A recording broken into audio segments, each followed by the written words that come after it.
Selamat datang di channel Mudah Belajar Pemrograman.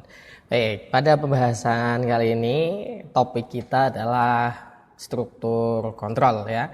Nah, pada video sebelumnya itu saya sudah membahas mengenai beberapa struktur kontrol yang ada di Java. Nah, kali ini saya akan membahas bagian struktur kontrol pemilihan, lebih tepatnya lagi penggunaan untuk yang if ya. Nah, silakan teman-teman semua bisa dibuka dulu netbinnya dan akan kita mulai sekarang juga.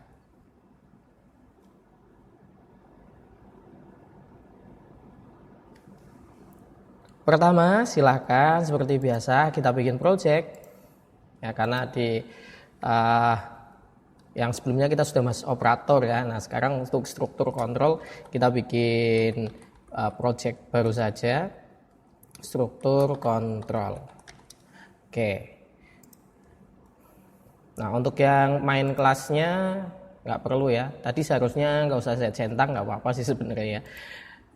Kita bikin kelas baru. Nah, misalkan kita kasih nama latihan if ya gitu ya, latihan if. Nah, untuk penggunaan if ini sih sebenarnya cukup simple ya, nggak terlalu susah karena ini digunakan ya untuk memilih beberapa blok kode program sesuai dengan statement kondisi yang ada. Ya, kita mulai langsung aja ya supaya lebih ada gambaran. Kita bikin main method dulu. Nah, ya untuk if sendiri simple sekali kodenya. Ya, jadi kita gunakan if, kemudian di sini nanti ada kondisi. Nah, misalkan kondisi ini saya mau menggunakan ini dulu deh, angka dulu misalkan ya 1 kurang dari 2 gitu ya. Kemudian shout misalnya ini ya, misalkan di dalam if ini. Nah, ini coba saya jalankan.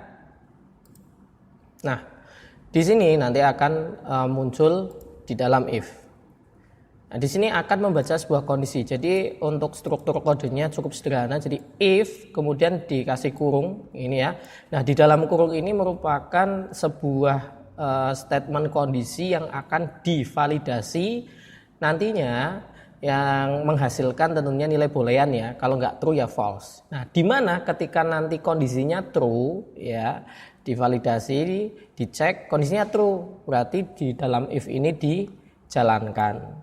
Nah, di sini kita bisa lihat 1 kurang dari 2 kan betul ya, benar.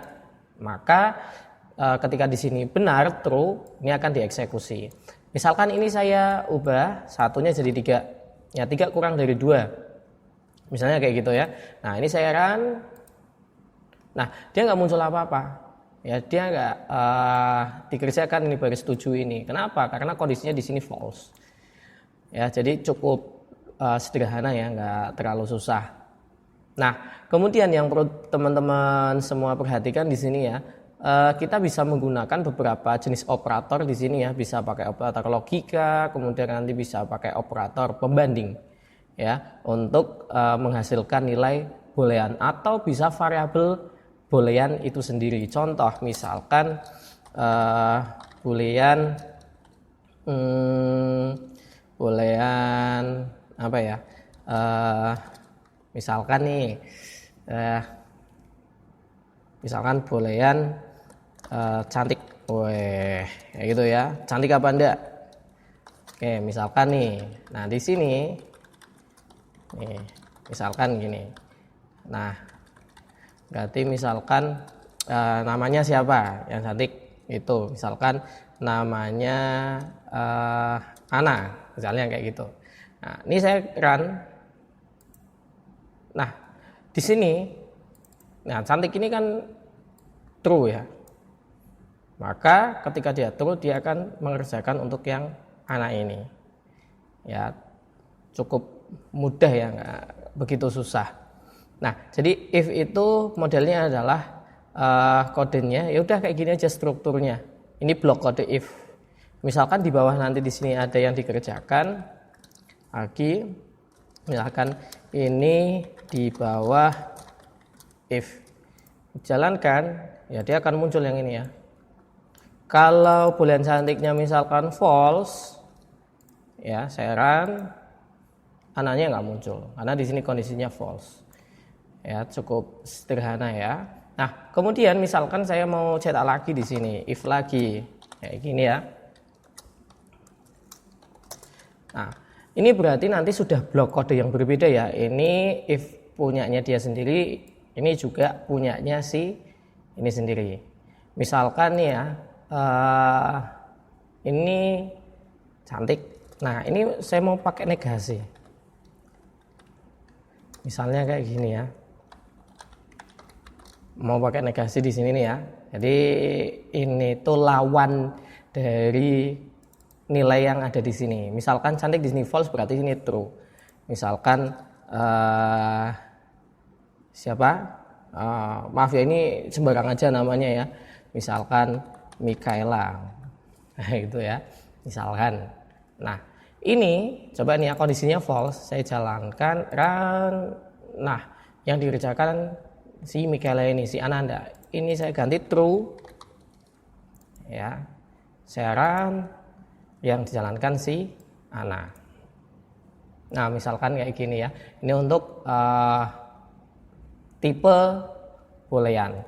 Nah nanti bisa jadi nanti untuk tipe apa saja ya, string juga bisa, integer, double itu juga bisa. Ya misalkan saya mau menggunakan apa ya untuk nilai tadi kan sudah di awal ya kita pakai integer ya, tapi secara langsung nggak pakai variabel. Misalkan saya mau pakai variabel ya, ini saya hapus dulu aja. Ya saya hapus. Misalkan nih int nilai misalkan nilai ujian. Nah gini ya, misalkan nilai ujiannya berapa? Misalkan 80. Nah, if nilai ujian di atas 60 maka ya Anda lulus. Gitu. Nah, ini kalau dijalankan run file, nah ini ya, Anda lulus di sini. Kenapa? Karena nilai ujian di variabel yang kita buat nilainya kan 80. Kalau nilainya di sini 40, ya saya run, nah dia nggak muncul sama sekali. Karena ini nilainya false tadi. Ya, nah misalkan kita bikin if juga kayak gini ya, if untuk yang lebih besar dari kurang dari 60 gini ya. Misalkan Anda tidak lulus. Ya, ini saya jalankan. Nah, berhubung di sini nilainya 40 itu kan nilai kurang dari 60 ya, maka yang dieksekusi yang ini di sini. Ya, ini saya ganti jadi 10. Ya, juga yang dieksekusi yang ini Anda tidak lulus. Saya ganti misalkan di sini 75. Saya run, maka Anda lulus. Tapi coba perhatikan nih. Saya tulis di sini nilai ujian 60. Saya jalankan. Nah, dia nggak muncul. Kenapa? Karena 60 ini nggak divalidasi. 60 mau masuk sini salah. Dia juga mau masuk sini juga nggak bisa. Kenapa? Nah, 60 lebih besar dari 60. Enggak ya, salah ya, false ya. Ini juga sama, nilai ujian 60 kurang dari 60 salah juga. Jadi untuk bisa memasukkan ini ya logikanya seperti apa? Misalkan batasnya memang 60 ke atas. 60 masih dianggap lulus, berarti di sini ditambahkan sama dengan kayak gini. Supaya apa? Ya nilai dari 60 ini juga dibaca. Nah, ini saya run. Nah, maka di sini Anda lulus. Kayak gitu ya 60-nya. Misalkan ini minus ya. Minus 5 kayak gini. Saya jalankan. Nah, Anda tidak lulus. Nah, di sini ya. Nah, tetapi kan gini, sebuah nilai ujian itu biasanya kan misalkan kita skalanya 100 ya 0 sampai 100 ya nggak mungkin nilainya minus kayak gitu ya.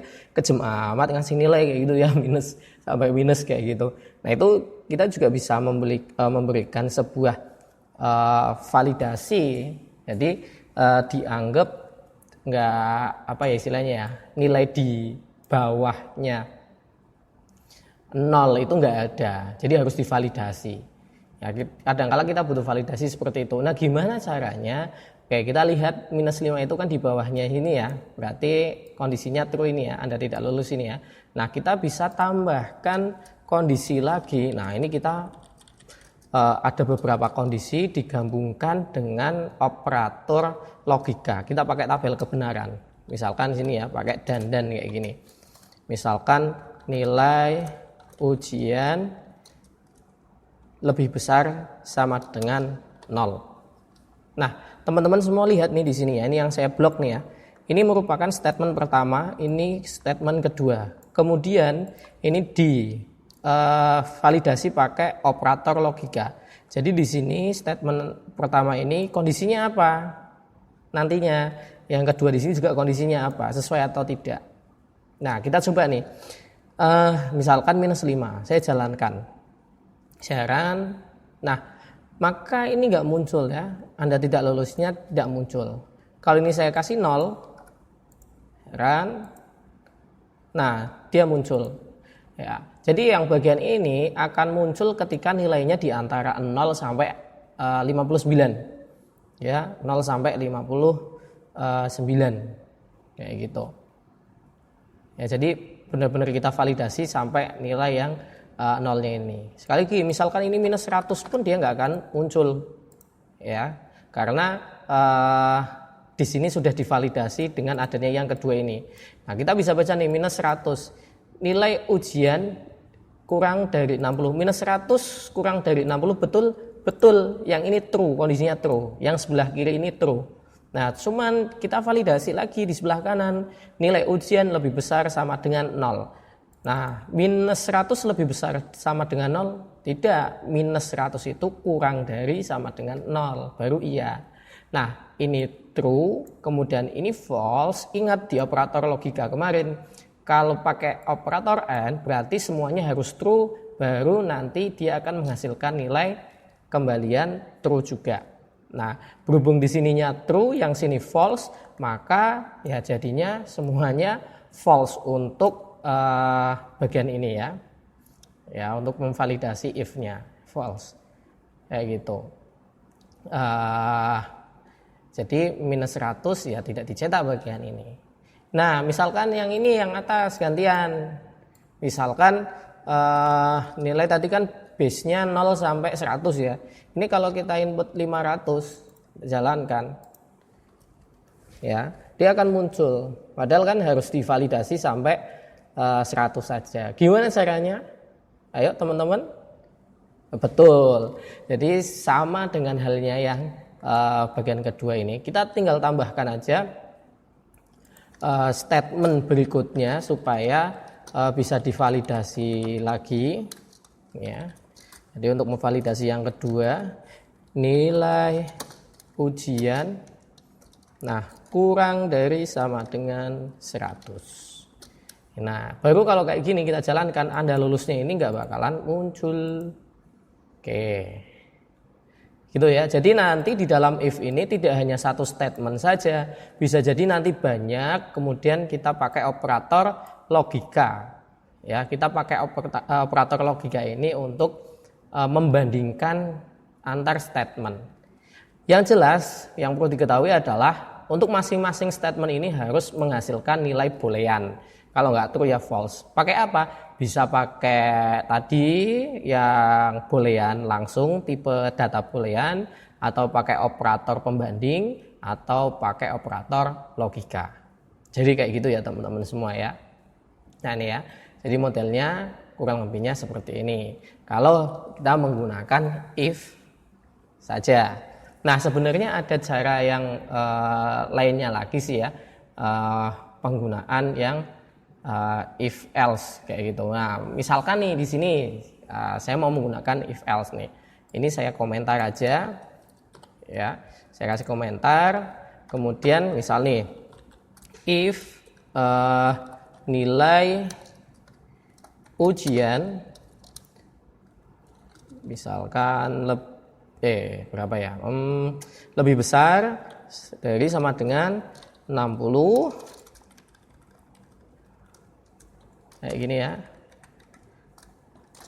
Kasih NN nilai ujian kurang dari sama dengan 100 jadinya plus ini. Nah ini maka lulus. Nah ini pakai else kayak gini ya, sistem pakai short aja deh. Nah tidak lulus. Oke ya, nilainya di sini 500 ya. Ini saya ganti misalkan nilainya 80. Saya jalankan run file ya. Nah dia lulus. Kalau misalkan sini saya ganti 40, saya run. Nah di sini tidak lulus. Tapi kalau misalkan sini saya kasih minus, apa yang terjadi? Ya, dia tidak lulus. Kalau misalkan saya melebihi 100, 200, saya run, apa yang terjadi? Tidak lulus juga. Padahal ini lebih dari 100 ya, harusnya lulus ya. Ya, jadi kalau yang model kedua ini ya teman-teman bisa diperhatikan ya. Ini satu kesatuan. Jadi ini merupakan blok pemilihan statement. Kalau yang atas tadi ya, ini berarti beda blok, beda istilahnya tidak menjadi satu kesatuan. Dia sudah masing-masing sendiri-sendiri kayak gitu ya. Tapi kalau yang ini dia dieksekusinya dalam satu kelompok. Nah, bacanya gimana? Jadi gini. Ketika dia ketemu if seperti yang biasa, ini akan divalidasi terlebih dahulu. Kondisinya apa? Ketika di sini kondisinya true, maka akan mengerjakan yang ada di baris 16 ini. Selain itu, berarti selain true yang di sini berarti kan false. False apapun kayak gitu ya, inputan apapun ketika di sini kondisinya tidak terpenuhi akan lari ke bagian else. Jadi else ini merupakan pilihan yang terakhir. Ya cuma dua kayak gitu ya. Kalau yang gini nggak terpenuhi kondisinya, ya dia akan lari ke else seperti itu. Ya, jadi penggunaan if else ini biasanya untuk memilih dua hal saja biasanya, kayak gitu ya. Untuk memilih dua hal saja, tidak lebih dari itu. Ya biasanya seperti itu. Nah kalau untuk memilih lebih dari dua gimana? Nah kita bisa menggunakan nanti untuk yang namanya if else if. Nah itu nanti akan ada di pembahasan selanjutnya ya gitu ya. Jadi cukup mudah ya teman-teman untuk penggunaan if ini ya. Saya kira teman-teman untuk yang model kayak gini paham lah kayak gitu ya, tidak terlalu susah gitu. Nah saya kira cukup ya untuk struktur kontrol yang pertama if ini ya. Nah di selanjutnya saya akan bahas lebih dalam lagi untuk yang if else if. Baik teman-teman semua, kalau misalkan ada pertanyaan silahkan bisa komen di kolom komentar di bawah video ini ya. Nah nantikan tutorial berikutnya. Sampai jumpa, bye bye.